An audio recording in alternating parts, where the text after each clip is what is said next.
ಉಪಸ್ಥಿತರಿರುವಂತಹ ಗೌರವಾಧ್ಯಕ್ಷತೆ ಹಾಗೂ ಈ ಗೋಷ್ಠಿಯ ಅಧ್ಯಕ್ಷತೆಯನ್ನು ವಹಿಸಿರುವಂತಹ KN ಹೊಸ್ಮನಿಯವರೇ ಹಾಗೂ ಅಕ್ಷರಗಳನ್ನೇ ಭಾವನೆಗಳನ್ನಾಗಿಸಿಕೊಂಡಂತಹ ಎಲ್ಲ ಸಾಹಿತಿಗಳೇ ಹಾಗೂ ಎಲ್ಲ ನನ್ನ ಪ್ರೀತಿಯ ಆತ್ಮೀಯರೇ, ಇವತ್ತು ನಾನೀಗ ಮಾತಾಡಲಿಕ್ಕಿರುವಂಥ ವಿಷಯ ಅಳಿದು ಉಳಿದವರು ಅಂತ. ಈಗ ಬೆಳಿಗ್ಗೆಯಿಂದ ಸೇರಿದವರಲ್ಲಿ ಕಳೆದು ಉಳಿದವರ ಹತ್ರ ನಾನು ಅದನ್ನು ಮಾತಾಡ್ತಾ ಇದ್ದೇನೆ. ಯಾಕೆಂದ್ರೆ ವೇದಿಕೆ ಇಲ್ಲಿ ಮುಂಭಾಗದಲ್ಲಿ ಖಾಲಿ ಕುರ್ಚಿಗಳಷ್ಟೇ ಕಾಣ್ತಾ ಇದ್ದೇವಿನ ಜನಗಳೇನು ಯಾರು ಕಾಣ್ತಾ ಇಲ್ಲ. ಹಾಗಾಗಿ ಅದನ್ನೆಲ್ಲ ಕಳೆದು ಎಷ್ಟು ಉಳಿದಿದಾರಲ್ಲ ಅವ್ರ ಹತ್ರ ನಾನು ಅಳಿದು ಉಳಿದವರ ಬಗ್ಗೆ ಮಾತಾಡ್ಲಿಕ್ಕೆ ಇಷ್ಟಪಡ್ತಾ ಇದ್ದೇನೆ. BH ಶ್ರೀಧರ್ ಅವರು ಈಗ ಸುಮಾರು 35 ವರ್ಷಗಳ ಹಿಂದೆ, ಅಂದ್ರೆ 1990 ಏಪ್ರಿಲ್ 24ರಂದು ಭೌತಿಕವಾಗಿ ನಮ್ಮನ್ನು ಅಗಲಿದರು. ಹಾಗಾದರೆ ಈಗ ಉಳಿದದ್ದೇನು ಎನ್ನುವಂಥದ್ದನ್ನು ನಾವು ಯೋಚಿಸುವುದಕ್ಕೆ ಇದೊಂದು ಸಕಾಲ. ಈಗ ಕಳೆದ 6-7 ವರ್ಷಗಳ ಹಿಂದೆ ಅವರ ಜನ್ಮ ಶತಮಾನೋತ್ಸವವನ್ನು ಆಚರಿಸುತ್ತಿರುವಂತಹ ಸಂದರ್ಭದಲ್ಲಿ ಅವರ ಸಮಗ್ರ ಸಾಹಿತ್ಯ ಪ್ರಕಟಣೆಗಳ 8 ಸಂಪುಟಗಳನ್ನು ಹೊರತರಲಾಯಿತು. ಅವು ಈಗ ನಮ್ಮ ಜೊತೆ ಉಳಿದಿರುವಂಥದ್ದು. ಇನ್ನೂ ಕೂಡ ಅದು ಮುಗಿದೇ ಇಲ್ಲ. ಅದೇ ಈಗ ಉಳಿದಿರುವಂಥದ್ದು ಅದೇ 10 ಕವನ ಸಂಕಲನಗಳು, 7 ವಿಮರ್ಶಾ ಕೃತಿಗಳು, 200ಕ್ಕೂ ಹೆಚ್ಚು ವೈಚಾರಿಕ ಕೃತಿಗಳು, 10 ಅನುವಾದಿತ ಕೃತಿಗಳು ಹಾಗೂ 106 ಬಿಡಿ ಬರಹಗಳ 2 ಸಂಪುಟಗಳು ಉಳಿದಿರುವಂಥದ್ದು. ಇನ್ನೂ ಕೂಡ ಅವರ ಇರುವಂತಹ ಲೇಖನಗಳನ್ನು ಒಟ್ಟುಗೂಡಿಸುವಂತಹ ಆ ಒಂದು ಮಹತ್ ಕಾರ್ಯ ನಡೀತಾನೇ ಇದೆ. ಅವರನ್ನು ಸಾಹಿತ್ಯ ಪರಿಷತ್ತು ಜಿಲ್ಲಾ ಅಧ್ಯಕ್ಷರನ್ನಾಗಿ ಮಾಡಿ ಗೌರವಿಸಿತ್ತು. ಅವರ ಪ್ರಾತಿನಿಧಿಕ ಕವನ ಸಂಕಲನಗಳನ್ನು ಕೂಡ ಪ್ರಕಟಿಸಿತ್ತು. ಜೊತೆಗೆ ಈಗ ಸದ್ಯದಲ್ಲಿಯೇ ಅವರನ್ನು ಕೂಡ ಸಾಹಿತ್ಯ ರಾಷ್ಟ್ರೀಯ ನಿರ್ಮಾಪಕರ ಸಾಲಿಗೆ ಕೇಂದ್ರ ಅಕಾಡೆಮಿಯ ಮಾಲಿಕೆಯಲ್ಲಿ ಅವರನ್ನು ಸೇರಿಸಿಕೊಂಡಿರುವಂಥದ್ದು ಕೂಡ ಒಂದು ಗಮನಾರ್ಹವಾದಂಥದ್ದು. ಈಗ ನಾನು ಸಮಯದ ಅಭಾವ ಇರೋದರಿಂದ ಬಹಳ ಬೇಗ ಮುಗಿಸ್ತೇನೆ. 3 ಸಂಗತಿಗಳನ್ನಷ್ಟೇ ನಿಮ್ಮ ಮುಂದೆ ನಾನು ತೆರೆದಿಡಲು ಇಷ್ಟಪಡ್ತಾ ಇದ್ದೇನೆ. ಆ 3 ಸಂಗತಿಗಳನ್ನು ಹೇಳುವ ಪೂರ್ವದಲ್ಲಿ ಅವರ ಒಂದು BH ಶ್ರೀಧರ್ ಅವರು ಯಾರು ಅನ್ನೋದನ್ನ ಒಂದು ಸೂಕ್ಷ್ಮವಾಗಿ 1-2 ಸಾಲುಗಳಲ್ಲೇ ಹೇಳಿ ಮುಗಿಸ್ಬಿಡ್ತೇನೆ. BH ಶ್ರೀಧರ್ ಅವರು ದಕ್ಷಿಣ ಕನ್ನಡದ ಬವಲಾಡಿಯಲ್ಲಿ ಜನಿಸಿದರು. ಮೈಸೂರು ಮಹಾರಾಜ ಕಾಲೇಜಿನಲ್ಲಿ ಸ್ನಾತಕೋತ್ತರ ಪದವಿಯನ್ನು ಪಡೆದು ಪುಣೆಯಲ್ಲಿ ಮಿಲಿಟರಿ ಅಕೌಂಟ್ ವಿಭಾಗದಲ್ಲಿ ಗುಮಾಸ್ತರಾಗಿ, ಭಟ್ಕಳದ ಹೈಸ್ಕೂಲಿನಲ್ಲಿ ಶಿಕ್ಷಕರಾಗಿ, ಕರ್ಮವೀರ ವಾರಪತ್ರಿಕೆಯ ಉಪಸಂಪಾದಕರಾಗಿ ಕೆಲ ವರ್ಷ ದುಡಿದು ಕುಮಟಾ ಹಾಗೂ ಶಿರ್ಸಿ ಕಾಲೇಜಿನಲ್ಲಿ ಪ್ರಾಧ್ಯಾಪಕರಾಗಿ, ಸಿದ್ದಾಪುರ ಕಾಲೇಜಿನಲ್ಲಿ ಪ್ರಾಚಾರ್ಯರಾಗಿ ನಿವೃತ್ತಿಯನ್ನು ಹೊಂದಿರುವಂಥವರು. ಈಗ ನಾನು ಮೊದಲೇ ಹೇಳಿದಂತೆ ನಿಮಗೆ ನಾನು 3 ವಿಷಯಗಳನ್ನಷ್ಟೇ ಹೇಳಬಲ್ಲೆ ಅವರ ಕುರಿತು ಈ ಒಂದು ಕಾಲಮಿತಿಯಲ್ಲಿ. ಮೊದಲನೇದಾಗಿ BH ಶ್ರೀಧರ್ ಅವರ ಬಹುಜ್ಞತೆ. ಅವರು ಎಲ್ಲ ಕ್ಷೇತ್ರದಲ್ಲಿಯೂ ಕೂಡ ಕ್ಷೇತ್ರವನ್ನು ಕೂಡ ಆಯ್ಕೆ ಮಾಡಿಕೊಂಡು ಬರೆದಿರುವಂಥದ್ದು. ಅವರ ಎಲ್ಲ ಲೇಖನಗಳು ಯಾವುದೇ ಒಂದು ಕ್ಷೇತ್ರಕ್ಕೆ ಸೀಮಿತವಾಗಿರಲಿಲ್ಲ.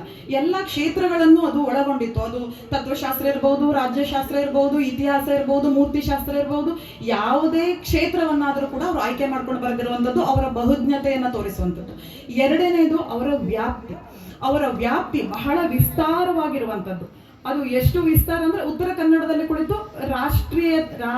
ನಮ್ಮ ರಾಷ್ಟ್ರೀಯತೆಯನ್ನ, ರಾಷ್ಟ್ರದ ರಾಜಧಾನಿಯನ್ನ ತಲುಪುವಲ್ಲಿವರೆಗೆ ಅವರು ಸಾಹಿತ್ಯವನ್ನು ರಚಿಸಿದರು. ಅಷ್ಟು ವ್ಯಾಪ್ತಿಯನ್ನ ಹೊಂದಿರುವಂಥದ್ದು.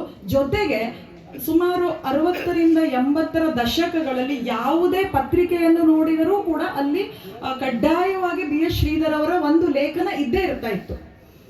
ಅಷ್ಟರ ಮಟ್ಟಿಗೆ ಅದು ಸ್ಮರಣ ಸಂಚಿಕೆಯಾಗಿರ್ಬೋದು, ವಿಶೇಷಾಂಕ ಆಗಿರ್ಬೋದು, ಯಾವುದೇ ಆಗಿರ್ಬೋದು ಕೂಡ ಅಲ್ಲಿ ಕಡ್ಡಾಯವಾಗಿ ಅವರ ಒಂದು ಲೇಖನ ಇರುವಂಥದ್ದು. ಅಂದ್ರೆ ಅಷ್ಟು ಬರೆತಾ ಇದ್ರು. ಅದು ಕೂಡ ಸಾಮಾನ್ಯವಾದ ಸ್ಥಳೀಯ ಪತ್ರಿಕೆಗಳಾದಂತಹ ಜನತಾ ಪತ್ರಿಕೆ ಇರ್ಬೋದು, ಅಥವಾ ಅಡಿಕೆ ಪತ್ರಿಕೆ ಇರ್ಬೋದು, ಅಥವಾ ವಿದ್ವತ್ಪೂರ್ಣ ಪತ್ರಿಕೆಗಳಾಗಿರ್ಬೋದು, ಎಲ್ಲಾ ಪತ್ರಿಕೆಗಳಲ್ಲಿ ಅವ್ರು ಬರೆತಾ ಇದ್ರು. ಸೊ ಯಾವುದೇ ರೀತಿಯ ತಾರತಮ್ಯ ಇರದೇ ಇರುವಂಥದ್ದು, ಅಂದ್ರೆ ಅಷ್ಟು ವಿಶಾಲವಾದ ಒಂದು ವ್ಯಾಪ್ತಿಯನ್ನ ಹೊಂದಿರುವಂಥದ್ದು. ಮೂರನೇದು ಅವರು ಪಂಡಿತರು ಅಂದ್ರೆ ಇವತ್ತು ಬೆಳಿಗ್ಗೆನೆ ಬರಗೂರು ರಾಮಚಂದ್ರ ಸರ್ ಅವರು ಹೇಳ್ತಾ ಇದ್ರು, ಈ ಜನಸಾಮಾನ್ಯರು ಮೌಲ್ಯಯುತವಾದಂತಹ ಶಬ್ದಗಳನ್ನು ಕೂಡ ವಿರೋಧಾಭಾಸದೊಂದಿಗೆ ಮಾತಾಡ್ಬಿಡ್ತಾರೆ ಅಂತ. ಹಾಗೆ ನಾವು ಕೂಡ ಹೇಳ್ತೇವೆ, ಯಾರಾದ್ರೂ ಒಬ್ಬ ಕೃತಿಯಲ್ಲಿ ಸ್ವಲ್ಪ ಮಟ್ಟಿಗೆ ತಪ್ಪಿದರೆ ಅವರನ್ನ ಮೂರ್ಖ ಪಂಡಿತರು ಅಂತ ಕರೀತಾರೆ ಅಂತ. ಅಂದ್ರೆ ಪಂಡಿತರು ಅಂದ್ರೆ ಪಾಂಡಿತ್ಯವನ್ನ, ಅಂದ್ರೆ ಜ್ಞಾನವನ್ನಷ್ಟೇ ಹೊಂದಿರೋದಲ್ಲ, ಕೃತಿಯಲ್ಲಿಯೂ ಕೂಡ. ಯಾಕೆಂದ್ರೆ ಇದನ್ನ ಮಹಾಭಾರತದಲ್ಲಿ ವಿದುರ ಧೃತರಾಷ್ಟ್ರನಿಗೆ ಹೇಳ್ಬಿಡ್ತಾನೆ, ಕಾಮಕ್ರೋಧಾದಿಗಳಂತಹ ಎಲ್ಲ ಅಡೆತಡೆಗಳ ನಡುವೆಯೂ ಸಂಕಲ್ಪಿತವಾದಂತಹ ಪುರುಷಾರ್ಥವನ್ನ ಮಾಡಿಕೊಂಡು ಬರುವಂಥದ್ದು ಈ ಒಂದು ಪಂಡಿತರು ಹೇಳುವಂಥದ್ದು. ಸೊ ಹಾಗಾಗಿ ಅವರು ಅಷ್ಟು ಪಂಡಿತರು. ಅವರು ಬರೆದಿರುವಂಥ ಎಲ್ಲ ಕೃತಿಗಳು ಕೂಡ, ಎಲ್ಲ ಲೇಖನಗಳು ಕೂಡ ಪಾಂಡಿತ್ಯಪೂರ್ಣವಾಗಿರುವಂಥದ್ದು. ಬೇರೆ ಬೇರೆ ಕ್ಷೇತ್ರದ ಮೇಲೆ ಆ ಕೃತಿಗಳಿದ್ದರೂ ಕೂಡ ಅದನ್ನು ಬಹಳ ಪಾಂಡಿತ್ಯದಿಂದಲೇ ಅವರು ಅದನ್ನು ವಿವರಿಸಿರುವಂಥದ್ದನ್ನು ನಾವು ನೋಡಬಹುದು. ಅದು ಅಷ್ಟು ಪ್ರಮುಖವಾದಂತಹ ವಿಷಯ ಕೇಂದ್ರಿತವಾಗಿಯೇ ಬರೆಯುವಂಥದ್ದು. ಅವು ಎಲ್ಲ ಪತ್ರಿಕೆಗಳಲ್ಲಿ, ಈಗ ಅಡಿಕೆ ಪತ್ರಿಕೆ, ಸ್ಥಳೀಯ ಪತ್ರಿಕೆ ಅಥವಾ ಈ ಜನತಾ ಪತ್ರಿಕೆ, ಸಾಮಾನ್ಯ ಪತ್ರಿಕೆ ಅನ್ನುವಂಥ ಯಾವುದೇ ರೀತಿಯ ತಾರತಮ್ಯತೆಯನ್ನು ತೋರಿಸದೆ ಅವರು ಬಹಳ ಎಲ್ಲವನ್ನು ಕೂಡ ಒಂದೇ ಮೌಲ್ಯಯುತವಾಗಿ ಬರೆದಿರುವಂಥದ್ದನ್ನು ನಾವು ಕಾಣಬಹುದು. ಈ 3 ಮುಖ್ಯ ಸಂಗತಿಗಳನ್ನು ನಾವು ಕಾಣ್ತಾ ಇದ್ದೇವೆ. ಈ 3 ಸಂಗತಿಗಳನ್ನು ತನ್ನೊಳಗೆ ಸೇರಿಸಿಕೊಂಡು ಬರೆದಂತಹ ಕವಿಗಳನ್ನ ಅಥವಾ ಲೇಖಕರನ್ನ ನಾವು ನೋಡ್ತಾ ಹೋದ್ರೆ ಅದು ಶಿವರಾಮ್ ಕಾರಂತ್ ಇರ್ಬೋದು, ಬೇಂದ್ರೆ ಇರ್ಬೋದು, ಟ್ಯಾಗೋರ್ ಇರ್ಬೋದು, ಇಂಥವರೆಲ್ಲ ನಮ್ಗೆ ಕಾಣ್ತಾರೆ. ಅವರನ್ನೆಲ್ಲ ನೋಡಿದಾಗ ಇಷ್ಟು ಸಂಗತಿಗಳನ್ನು ಒಟ್ಟುಗೂಡಿಸಿಕೊಂಡು ಬರೆದಿದಾರಲ್ಲ ಅಂತ ನಾವು ಆಶ್ಚರ್ಯ ಪಡುವಂಥದ್ದಾಗ್ತದೆ. ಆದರೆ ನಮ್ಮಲ್ಲಿಯೇ ಒಬ್ಬರು ಇಷ್ಟೆಲ್ಲ ಸಂಗತಿಗಳನ್ನು ಸೇರಿಸ್ಕೊಂಡು ಬರೆದಿದ್ದಾರೆ ಅಂತ ಹೇಳಿದಾಗ ನಾವು ನಿಜಕ್ಕೂ ಹೆಮ್ಮೆ ಪಡುವಂಥದ್ದು ಹೌದು. ಯಾಕೆಂದ್ರೆ ಅದು ಆ ಕಾಲಘಟ್ಟವನ್ನ ಸೂಚಿಸುವಂಥದ್ದು. ಅದು ರಾಷ್ಟ್ರ ಪುನರ್ನಿರ್ಮಾಣಗೊಳ್ಳುವಂತಹ ಕಾಲಘಟ್ಟ. ಅಂತಹ ಕಾಲಘಟ್ಟದಲ್ಲಿ ಅವರು ಇದನ್ನ ಬರೀತಾ ಹೋದ್ರು. ಯಾಕೆಂದ್ರೆ ಅವರು ಕಾಲೇಜಿನಲ್ಲಷ್ಟೇ ಪ್ರಾಧ್ಯಾಪಕರಾಗಿರ್ಲಿಲ್ಲ. ಅವರು ಜನಸಾಮಾನ್ಯರಿಗೂ ಕೂಡ, ಅಂದ್ರೆ ಜನ ಶಿಕ್ಷಣವನ್ನು ಕೊಡ್ತಾ ಇದ್ರು, ಜನರಿಗೆ ಒಂದಿಷ್ಟು ತಿಳುವಳಿಕೆ ಕೊಡ್ತಾ ಇದ್ರು. ಅದು ರಾಷ್ಟ್ರೀಯ ನಿರ್ಮಾಣ ಒಂದು ಹಂತದಲ್ಲಿ ಇರುವಂತಹ ಸಮಯ.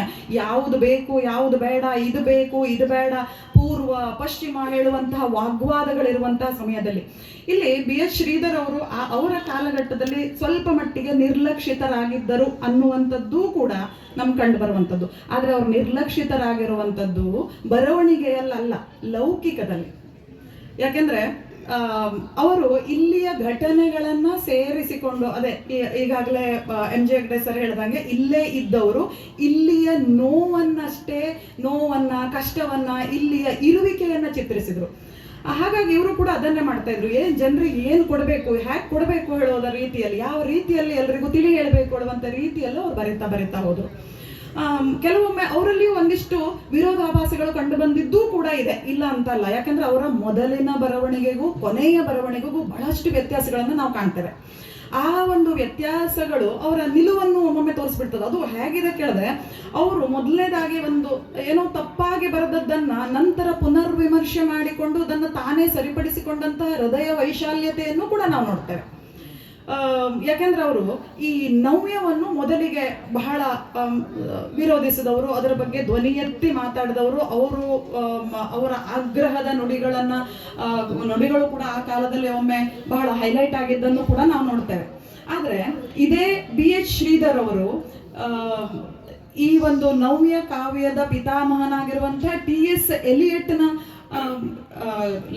ಎಲಿಯಟ್ನನ್ನು ಕನ್ನಡಕ್ಕೆ ಮೊಟ್ಟ ಮೊದಲು ಅನುವಾದಿಸಿದವರು ಅವರೇ.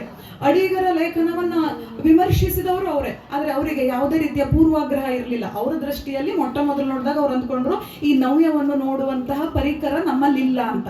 ಸೊ ಆದ್ರೆ ನಿಧಾನಕ್ಕೆ ಅವರು ತಮ್ಮನ್ನು ತಾವು ಪುನರ್ವಿಮರ್ಶಿಸಿಕೊಂಡಾಗ ಅವರಿಗೆ ಅರ್ಥ ಆಯ್ತು, ಅದನ್ನ ನೋಡೋದಿಕ್ಕೂ ಸಾಧ್ಯ, ನಾವು ಕೂಡ ಅದನ್ನ ಗ್ರಹಿಸಬಹುದು ಎನ್ನುವಂಥದ್ದನ್ನ ಕೂಡ ಅವರು ಹೇಳ್ತಾ ಹೋದ್ರು. ಸೊ ಹಾಗಾಗಿ ಅವರು ಯಾವುದನ್ನ ಮೊದಲು ಆಗ್ರಹಿಸಿದ್ದರೋ ನಂತರದಲ್ಲಿ ಅದನ್ನ ಒಪ್ಪಿಕೊಳ್ಳುವಂತ ಮನಸ್ಥಿತಿ ಇರುವಂತದ್ದು, ಅಂದ್ರೆ ಅದು ಪುನರ್ವಿಮರ್ಶೆ ಮಾಡಿಕೊಳ್ಳುವಂಥದ್ದು, ಅದನ್ನ ನಿರಂತರವಾಗಿ ಅಧ್ಯಯನಶೀಲರಾಗಿರುವಂಥದ್ದು. ಎಲ್ಲಾ ಪತ್ರಿಕೆಗಳಲ್ಲೂ ಎಲ್ಲಾ ಜನರಿಗೂ ಒಂದೇ ರೀತಿಯಾದಂತಹ ಸಾಹಿತ್ಯದ ಓಘವನ್ನ ಕೊಡಬೇಕು ಹೇಳುವಂತ ಒಂದು ಮನಸ್ಥಿತಿ ಉಳ್ಳುವಂತವರು. ಅವರ ಈ ವಿಶಿಷ್ಟವಾದಂತಹ ಈ ಒಂದು ಬರವಣಿಗೆ ಇವತ್ತು ನಮ್ಮೊಂದಿಗೆ ಸದಾ ಉಳ್ಕೊಂಡಿರುವಂಥದ್ದು ನಿಜಕ್ಕೂ ಸಂತೋಷ ಕೊಡುವಂಥದ್ದು. ಸೊ ಹಾಗೆ ಹೇಳ್ತಾ ಹೋದ್ರೆ ಅವರು ತಮ್ಮ ಉದ್ದಕ್ಕೂ ಕೂಡ ಇದನ್ನೇ ಮಾಡ್ಕೊಂಡು ಬಂದರು. ಜನರಿಗೆ ಶಿಕ್ಷಣ ಕೊಡುವಂಥದ್ದು, ತಪ್ಪನ್ನ ಸರಿಪಡಿಸಿಕೊಳ್ಳುವಂಥದ್ದು, ಮತ್ತೊಂದಿಷ್ಟನ್ನ ಸೇರಿಸಿಕೊಳ್ಳುವಂಥದ್ದು ಅಂತ. ಸೊ ಅದಕ್ಕೆ ಒಂದು ಹೇಳುವಂಥದ್ದಿದೆ. ಯಾವುದು ಕಾಳಿದಾಸನ ಶಾಕುಂತದಲ್ಲಿ ಒಂದು ಕೂಡ ಹೇಳ್ತಾರೆ, ನಾಸ್ತಿ ಕಶ್ಚಿತ್, ಯಾವುದು ನ ಅಸ್ತಿ ಅಂದ್ರೆ ಅವಿಷಯ ನಾಮದೀತಾಂ ಅನ್ನುವುದು ಕೂಡ ಹೌದು. ಅಂದ್ರೆ ಒಬ್ಬ ಮೇಧಾವಿಗೆ ವಿಷಯವಲ್ಲ ಅನ್ನುವಂಥದ್ದು ಯಾವುದೂ ಇಲ್ಲ, ಎಲ್ಲವೂ ವಿಷಯವೇ. ಈಗ ಇಲ್ಲಿ ಸಾಹಿತ್ಯ ಸಮ್ಮೇಳನದಲ್ಲಿ ಕುಳಿತುಕೊಂಡಿರುವಂಥದ್ದು ಕೂಡ ಒಂದು ವಿಷಯವೇ ಆಗಿರ್ತದೆ ಅವರಿಗೆ. ಅದರ ಮೇಲೆಯೂ ಕೂಡ ಅವರು ವಾಗ್ವಾದ ಮಾಡಬಲ್ಲರು, ಬರೆಯಬಲ್ಲರು. ಸೊ ಅಂತಹ ಒಂದು ದಿಟ್ಟ ನಿಲುವನ್ನು ಅವರು ತಮ್ಮಲ್ಲಿ ತಾವು ತೊಡಗಿಸಿಕೊಂಡು ತಮ್ಮದೇ ಮಾರ್ಗವನ್ನು ಕಟ್ಟಿಕೊಂಡು ತನ್ನದೇ ಆದಂತಹ ಸಹಚರರನ್ನು, ಅನುಯಾಯಿಗಳನ್ನು, ಸಹಪಾಠಿಗಳನ್ನು ಹೊಂದಿ ಅವರು ಮುನ್ನಡೆದಿರುವಂಥದ್ದು. ಅವರ ಕಾಲದ ಆ ಕಾಲದ ಮೇಧಾವಿಗಳು ಕೂಡ ಅವರೊಂದಿಗೆ ಒಂದು ಉತ್ತಮ ಸಂಪರ್ಕವನ್ನು ಇಟ್ಟುಕೊಂಡಿರುವಂಥದ್ದು. ಯಾಕೆಂದ್ರೆ ಅವರನ್ನ ನೆನೆದಿರುವಂತಹ ಹಲವಾರು ಪುಸ್ತಕಗಳು, ಲೇಖನಗಳು ನಮಗೆ ಇವತ್ತಿಗೂ ದೊರೆತಾ ಇರುವಂಥದ್ದು.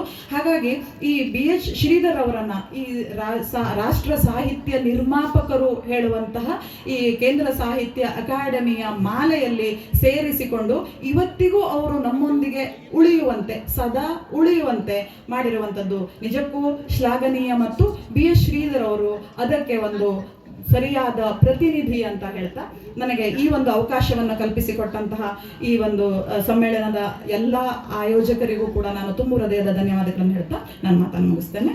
ಜೈ ಹಿಂದ್.